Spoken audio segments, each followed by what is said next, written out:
Alright, ladies and gentlemen, welcome back to the channel. I hope you guys are all having a great Saturday evening, if you're watching it on Saturday. Today we're going to be just talking a little bit about the draft. Very quick video, it's Saturday night. I don't want to take up too much of your guys' time, got some stuff to do here. Pentagon's trending, that's kind of cool. Anyways, I saw a tweet of a quote, and this guy's name is Sam Vecenie. And so Sam Vecenie is basically, to me, he is like kind of the messiah of, is that blasphemous? I think that's blasphemous. He's like the G of drafts.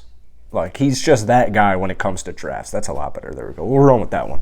So Sam Vecenie, basically every single year, he drops a kind of like a fat freaking, like, what is it, like 100, 200 players, you know, strengths, the weaknesses, summaries.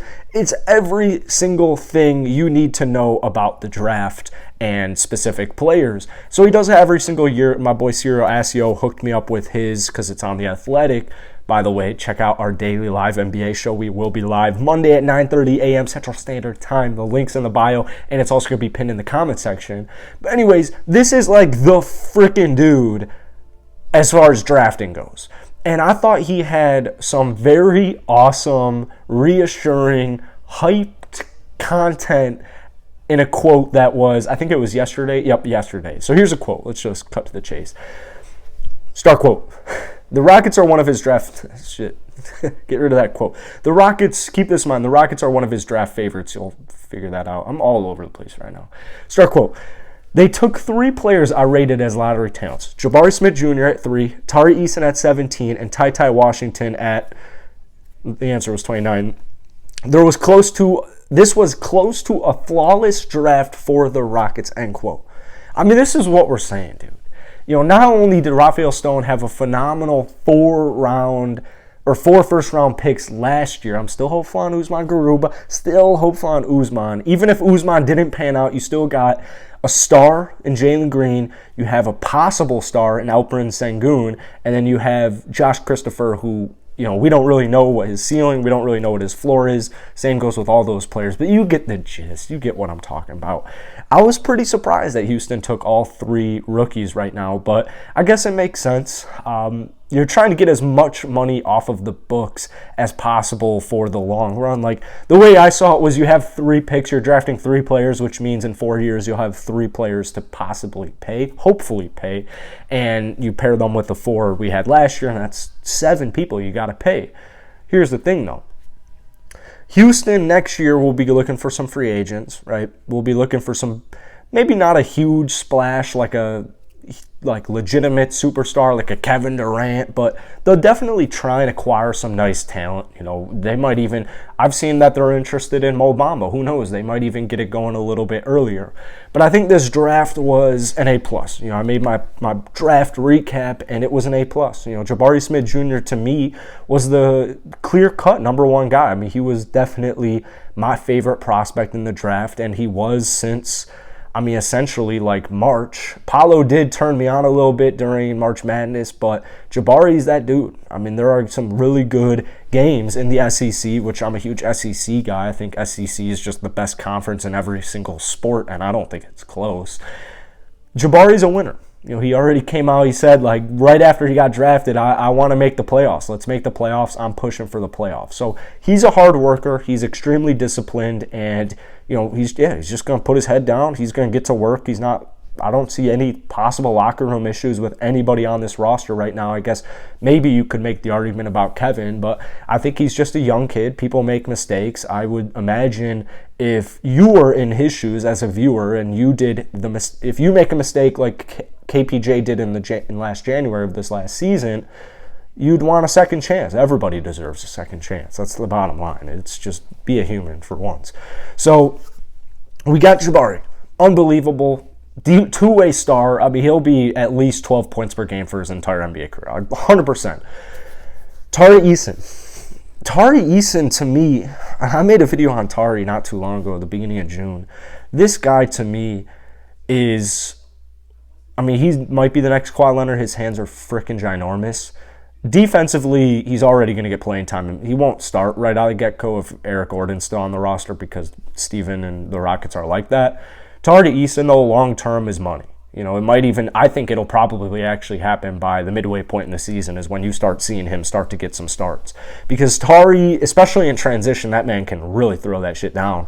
But defense leads to offense. And Tari Eason, the way Houston's defense has been the last couple of years, we've been doggy. Tari Eason completely helps change that. I mean, completely. Same with Jabari. Same thing applies to Jabari. So I think Tari Eason outside of the lottery, but not even the lottery, like the guys I can think of off the top of my head with like huge upside were the first 3 picked. I would throw Jaden Ivey in there. I would throw Shaedon Sharpe in there. I'd throw Dyson Daniels in there. Jalen Duren, borderline. But I think Tari Eason is like right up in there. I think he's one of the best 10 players in the draft, 100%. And we'll see right away with Tari. I mean, he is a workhorse as well. All we have are straight G workhorses. That's what we have. They're beasts, bro. They're literally beasts. And then Ty, like the fact Ty dropped the 29th is ridiculous. Like, we're just being real here, bro. It's straight up ridiculous. I mean, he is extremely talented, and in my last video yesterday, I think I mentioned this, where the reason Ty fell to 29th is just 100% on Kentucky. It's just that's how Kentucky plays. I talked a lot about yesterday how coaches pretty much pick stars. Like, you just select your stars. That's how that works. But it's more team-based. You know, college basketball is more team-based. So I think Ty is going to be an absolute stud. I love Daishen Nix, and I'm very hopeful that Daishen Nix remains in the NBA past his Rockets tenure. But now I'm 100% more hopeful with Ty Washington. I like Daishen, former 5-star recruit, played in the G League. I just don't know if Houston's really going to give him the proper chance, and if they do, I don't know if he's going to be able to fully capitalize this quickly. I would view Daishen Nix as more of a guy who is going to contribute, actually contribute and chip into a winning basketball team probably 3 years from now. So unfortunately for Daishen, I don't think he lasts that much longer with the Rockets. I don't think he'll be getting cut. We have to cut, like 6 players or something like that. I don't think Daishen will get cut, but with all the minutes that we have to share at the guard position, I wouldn't be surprised if it happened. You know, Daishen had an opportunity. It was an inconsistent opportunity, which is the really hard part about it, but it's kind of like the same thing with Armani is, you know, Armani, KJ, like, you know, these guys are given opportunities, and the hope, or I think the thinking is never like, all right, you know, we're going to get Daishen Nix's replacement. We're going to get KJ Martin's replacement, because they're not at that level yet. But what sucks is when you have newer, younger players just come into the league. And if Ty impresses the Rockets come Summer League and Daishen Nix doesn't, you know, the future isn't looking good for him as far as being on the Houston Rocket goes. I hope he stays, though. I'm still hopeful for Daishen, but like I said, he didn't make my... I can't say that on YouTube. He didn't turn my head. How is that? Is that PG friendly, whatever the hell? So, like, yeah. I mean, if you got that joke, that would be pretty cool. I don't know if people will get that joke. If you do, drop it down below. How you guys liking the mustache? I kind of love it. Anyways, I just wanted to really just talk about the Rockets because, like I said, I'm going out here in a second, and I had to make a Rocket video. Bro, this is Houston Rockets Daily. As Swaggy P Games said like 1 month ago, or a couple months ago, I've got like Houston Rockets Monthly. Nah, man, we're posting daily Rockets content forever. Maybe not forever, because I'm gonna knock on wood. I don't want to get ahead of myself, but I love making Rocket content. I hope you guys enjoy it. And once again, check out the NBA show down below. And yeah, most importantly, go ahead, drop a comment down below. How are you guys feeling about these 3 absolute G's? Peace.